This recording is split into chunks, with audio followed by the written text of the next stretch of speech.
Hare Krishna everyone, splash of colourful লাইফে প্রত্যেককে welcome. তোমরা সবাই জানো যে আমি সানডেকে একটু স্পেশাল হিসেবে সেলিব্রেট করতে পছন্দ করি, তাই আজকে আমি আর ভাই মিলে একটু সানডেকে স্পেশাল করার চেষ্টা করলাম। অনেক দিন ধরেই ভাবছিলাম যে এই মাধবীলতার গাছটিকে একটু ভালো জায়গায় আশ্রয় করে দিতে হবে, কারণ সে কিন্তু ভালোভাবে বাড়তেই পারছে না, আর এত বড় ঝাউ গাছের ওপর সে চাপতেও পারছে না। আমি তাকে চেয়েছিলাম ঝাউ গাছের ওপরে যাতে চেপে যায়, কিন্তু সে তো চাপতে পারছে না। এই দেখে আমি ভাইকে বললাম একটু উঁচু করে একটা দড়ি বেঁধে দে। আশা করি এই দড়ির ওপরে তার ছুটতে কোনো প্রবলেমই হবে না, কারণ দড়িটা যেহেতু সরু আছে তাই সে ভালোভাবে বাড়তে পারবে।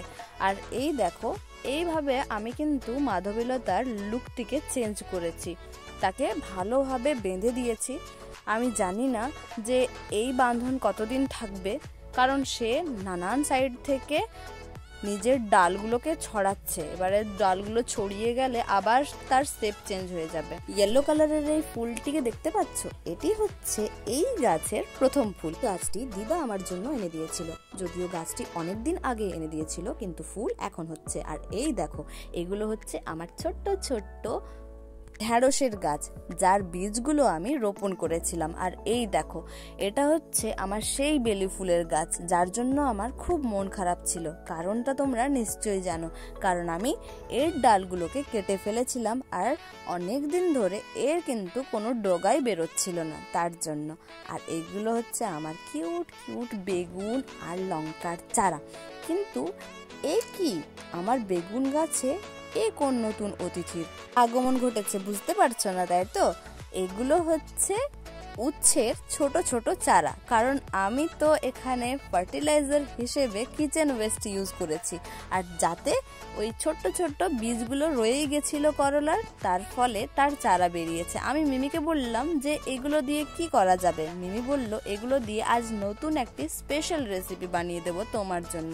আমি বললাম আচ্ছা ঠিক আছে, দেখতে চাও এইগুলো দিয়ে কি নতুন রেসিপি বানিয়ে দিয়েছে মিমি? ঠিক আছে, ভিডিও লাস্টে তোমাদের দেখাবো। আর এই দেখো, বাগানে কাজ করতে গিয়ে এক নতুন বন্ধুর সঙ্গে দেখা হলো, আর আমি নতুন বন্ধুকে দেখে যখন খুব আনন্দের সঙ্গে তার সঙ্গে কথা বলছিলাম, তখন আমার ভাই বলছিল, দেখ তোর কোনো রাজকুমার না তো, একে চুমু খেলে সে কোনো রাজকুমার হয়ে যাবে না তো? আমি বললাম কি ফালতু আজে বাজে কথা বলছিস।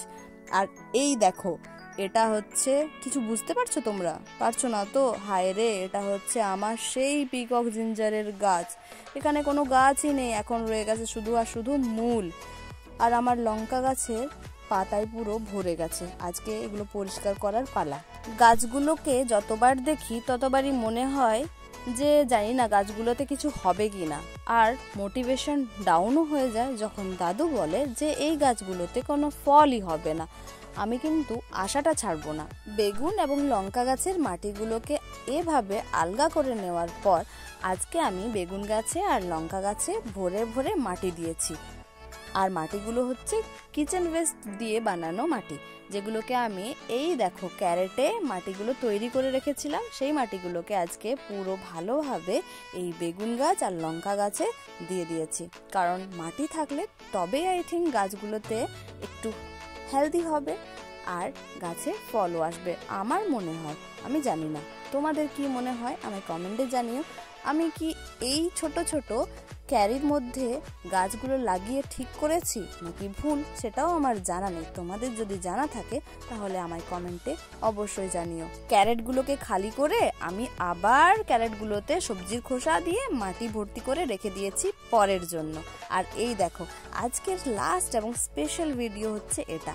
এটা হচ্ছে সেই করলার কচি কচি পাতা দিয়ে তৈরি করা পকোড়া। আমার খুবই ভালো লেগেছে, আমার জানা ছিল না যে করলারও পকোড়া হতে পারে। মিমি বানিয়ে দিয়েছে, খেতে ভালোই লাগলো। অল্প অল্প তেতো তেতো লাগছিল, কিন্তু ভালোই লাগছিল। তোমরা কি কখনো করলার পকোড়া খেয়েছো? খেয়ে থাকলে আমায় জানিও। আজকে তাহলে আসি, হরে কৃষ্ণা।